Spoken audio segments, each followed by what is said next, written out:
はい、天秤座の皆さんこんばんは。アストロカウンセラーのターラです。いつも動画のご視聴ありがとうございます。今回は12月前半の星の動きの補足とタロットリーディングをさせていただきます。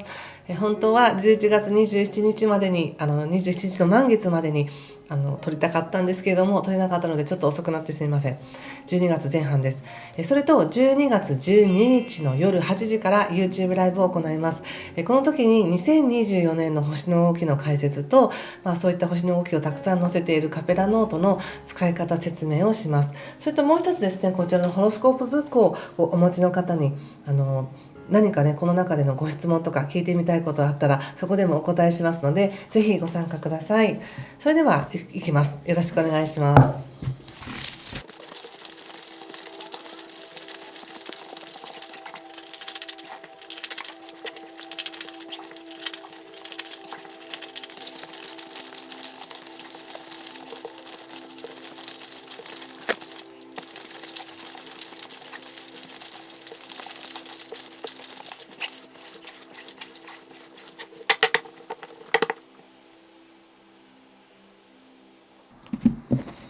はい、じゃあ一緒に見てみましょう。ペンタクス6、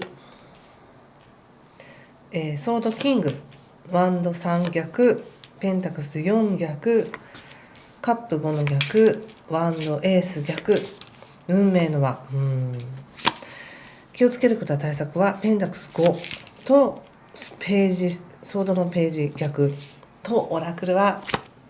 ペンタクスの8です。ペンタクス結構出てますね。まずちょっと星の補足なんですけれども、12月の前半っていうのはすごくね、好奇心があふれたり行動力が増したりとかして、あっち行ったりこっち行ったりしやすい、本当行動範囲がちょこちょこ動き回るような感じですね。そして何よりもコミュニケーションがすごく活発だと思います。いろんな人との付き合いが多いのかなって感じがしますね。で、ちょうど今この12月の前半、そうですね、12月5日までっていうのはすごく自分自身になんか自信を持てたりとか、魅力的になりたりとか、もっと綺麗になりたりとか、自分に価値を置きやすい時になるので、ぜひ自分のためになることをやってみてくださいね。そして私っていいなって自分で褒めてくださいね。そして12月5日以降っていうのはちょっとお金のことを気にしやすいなと思ったんです。カードでもたくさんペンタクスが出ていますし、お金のバランスをどうやって取ろうかなっていうふうに感じる方が多いのかなというふうに思いました。そしてもう一つ、12月13日が新月なんですが、この新月もですね、非常に何かアイディアが湧きやすかったり、こうしたい、あっちに行きたい、こうしたいんだっていうその自分の情熱とかね、好奇心に導かれて何か行動を起こしやすいタイミングになります。でもう一つ、12月13日から来年の1月2日まで水星というものが逆行するんですが、この水星はビジネスとかコミュニケーションとかスケジュールとか流通関係を意味するので、そういったことに乱れが起きやすいと言われています。絶対ではないんですが、できたら13日までにいろんな段取りを決めておくとか、ある程度のね、段取り決めたりまとめておくとかっていうのがいいのかなと思いました。その後は少し余裕を持って確認を必ず取るっていうふうにしておくといいと思います。特にね、起きやすいのがメール送ったはずなのに届いていないとか、書類が送ったはずなのに届いてなくて遅れるとかですね、そういうことからね、確認をきちんとするようにしてくださいね。そしてそれを踏まえた上でこのカードを見ると、何かね、天秤座さんの人の良さっていうものがすごく出てて、誰かに何かをしてあげるって、気持ちよく誰かに何かをしてあげる、何かをしてあげたいみたいな感じがあると思うんです。で、それが自分も心地いいし、相手も心地いいし、将来的にこれが何かいい形になったらいいなっていう、お仕事だったりとか関係性においてもね、いい形になったらいいなと思っているのかなって感じがするんですが、ちょっとこの12月の前半というか、後半もちょっと入るかなっていう感じがしますが、何かと出費が多いのかもしれません。ちょっと見てみますね。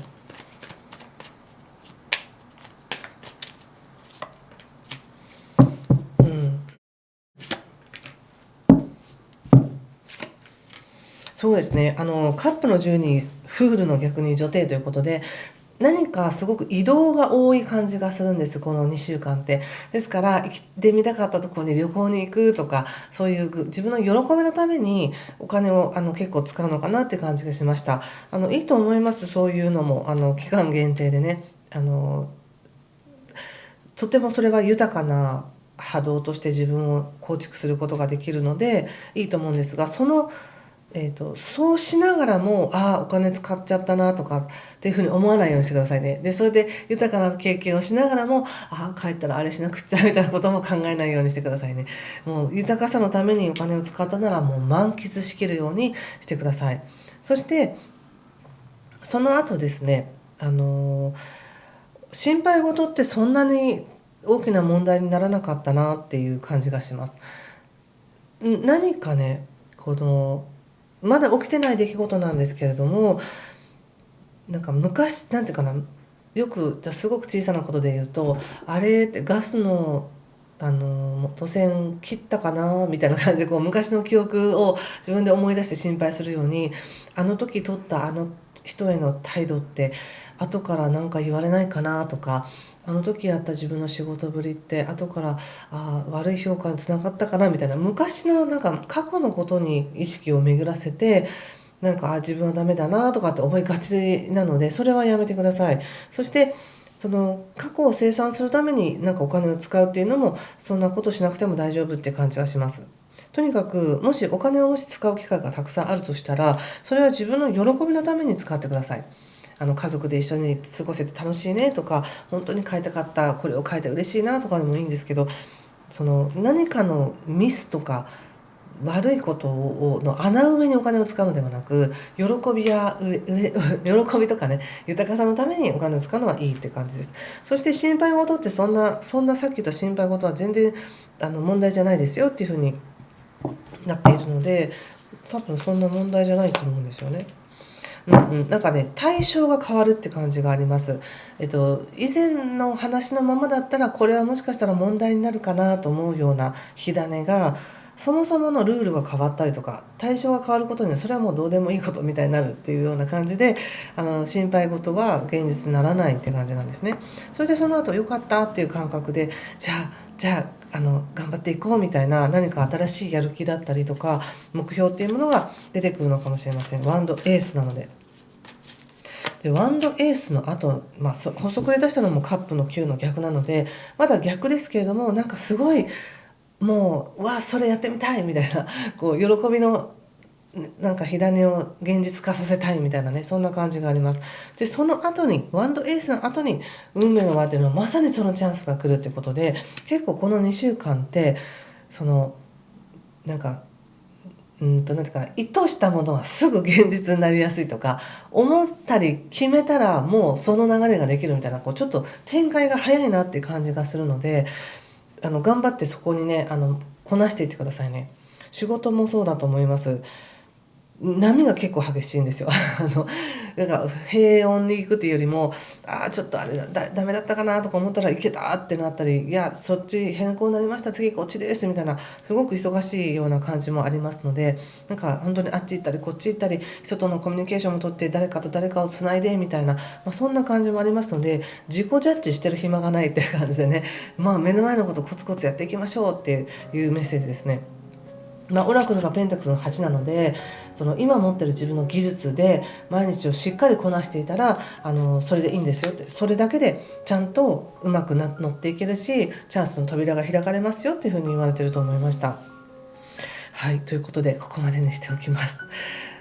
はい、もし何かしら良かったよという方、ぜひいいねボタンやコメントで教えていただけると嬉しいです。ではまた次回お会いしましょう。いい時間になりますように。ありがとうございました。失礼します。